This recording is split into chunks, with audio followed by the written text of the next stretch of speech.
ദേ കണ്ടില്ലേ, നമ്മുടെ പ്രിയദർശിനി ഗവി ബസ്സാണ് യാത്രക്കാരെ കുത്തി നിറച്ചുകൊണ്ടാണ് ചിറ്റാർ ടൗണിൽ എത്തിച്ചേർന്നത്.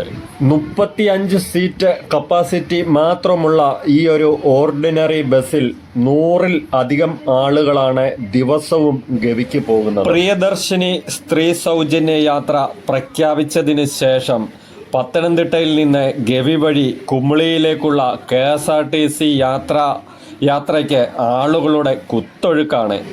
നമ്മുടെ പത്തനംതിട്ടയിൽ നിന്ന് 5:30-ക്കും 6:30-ക്കും ഗവിക്ക് 2 ബസ്സുകളാണ് ഇപ്പോൾ നിലവിൽ പോകുന്നത്.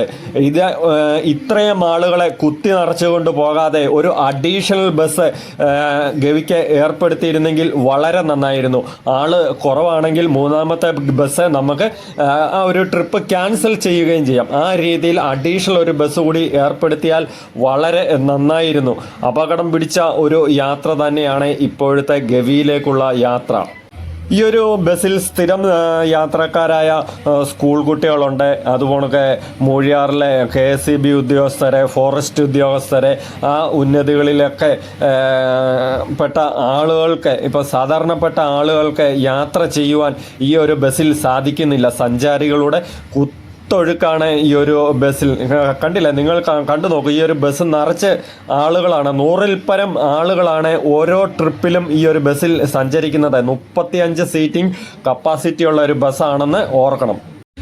ഗവിയിലേക്കുള്ളത് വനപാതയാണെങ്കിലും നമ്മുടെ ഈ ഒരു റോഡിന് വീതി നന്നേ കുറവാണ്. ഒരു വശം വലിയ കുഴികളും അതുപോലൊക്കെ എന്താ പറയുക, അഗാധമായ കൊക്കയും ഒക്കെയാണ്. ഹെയർപിൻ വളവുകളും അതുപോലൊക്കെ കാട്ടിൽ നിന്ന് കാട്ടുമൃഗങ്ങളും ഒക്കെ ഇറങ്ങി വരുവാൻ വളരെയധികം സാധ്യതയുമുണ്ട്. അപ്പോൾ ഈ ഒരു ബസ്സിൽ ഇത്രയധികം ആളുകളെ കുത്തി നിറച്ചുകൊണ്ട് പോകുന്നത് വലിയ ഒരു അപകടത്തിലേക്ക് തന്നെയാണ് നമ്മൾ ചെന്നെത്തുന്നത്. ഗവിയുടെ മനോഹാരിത ആസ്വദിക്കുവാൻ ബജറ്റ് ടൂറിസം ട്രിപ്പിൽ ഭക്ഷണം ഉൾപ്പെടെ ഒരാൾക്ക് 1600 രൂപ നിരക്കിൽ ഗവിയിലേക്ക് ടൂർ പാക്കേജ് KSRTC നടത്തിയിരുന്നു. എന്നാൽ സ്ത്രീ സൗജന്യ യാത്ര വന്നതോടുകൂടി ആളുകളെല്ലാം ഈ പാക്കേജ് യാത്രയോടെ മുഖം തിരിച്ച് ഇപ്പോൾ ഈ സ്ത്രീ സൗജന്യ യാത്രാ ബസ്സിൽ സഞ്ചരിക്കുന്നത് കൊണ്ട് തന്നെ സർക്കാരിന് ഈ ഗവി ട്രിപ്പ് വൻ സാമ്പത്തിക നഷ്ടം തന്നെയാണ് വരുത്തി വയ്ക്കുന്നത്.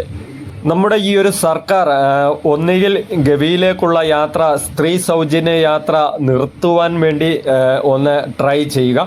അതല്ലെന്നുണ്ടെങ്കിൽ കൂടുതൽ ബസ്സുകൾ ഗവിയിലേക്ക് ഏർപ്പെടുത്തിക്കൊണ്ട് തന്നെ നമ്മുടെ ഈ ഒരു ബസ്സിലെ തിരക്ക് നിയന്ത്രിക്കണം എന്നാണ് എനിക്ക് പറയുവാനുള്ളത്. നിങ്ങളുടെ അഭിപ്രായങ്ങൾ എന്ത് തന്നെയായാലും ഈ ഒരു വീഡിയോയുടെ താഴെ കമൻ്റായി രേഖപ്പെടുത്തുവാൻ പ്രത്യേകം ശ്രദ്ധിക്കുക.